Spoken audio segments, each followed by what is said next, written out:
সাবিত্রী রান্নাঘরে আপনাদের সবাইকে স্বাগত। আমার আজকের রেসিপি চিংড়ি মাছের কাবাব। আমি তার জন্য চিংড়ি মাছ তো লাগবেই।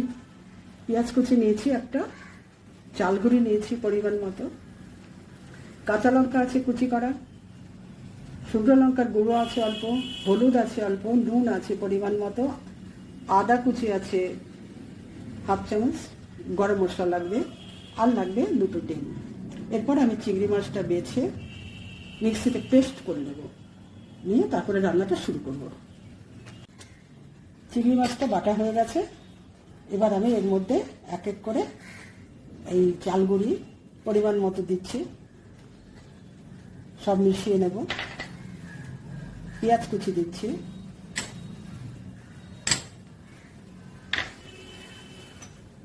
লঙ্কার গুঁড়ো দিলাম, হলুদ দিলাম অল্প,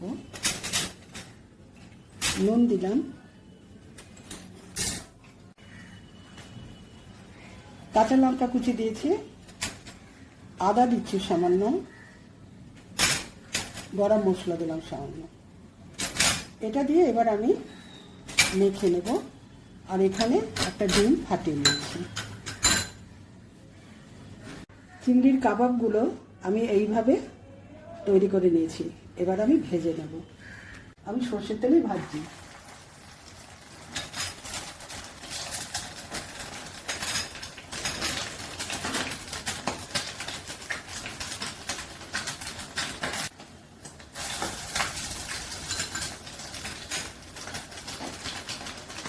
ডিমের গোলাতে ডুবিয়ে তারপরে ভেজে নিচ্ছি।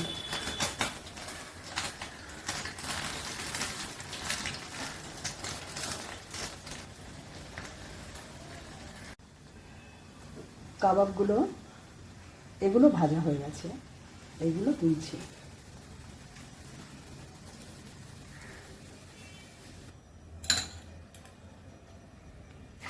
পরেরগুলো আমি এইভাবেই ভেজে নেব।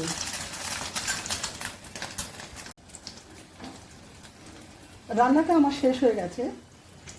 রান্নাটা যদি ভালো লেগে থাকে অবশ্যই সাবস্ক্রাইব করবেন, আমার পাশে থাকবেন, লাইক শেয়ার কমেন্ট করবেন, আমার ফেসবুক পেজটা ফলো করবেন।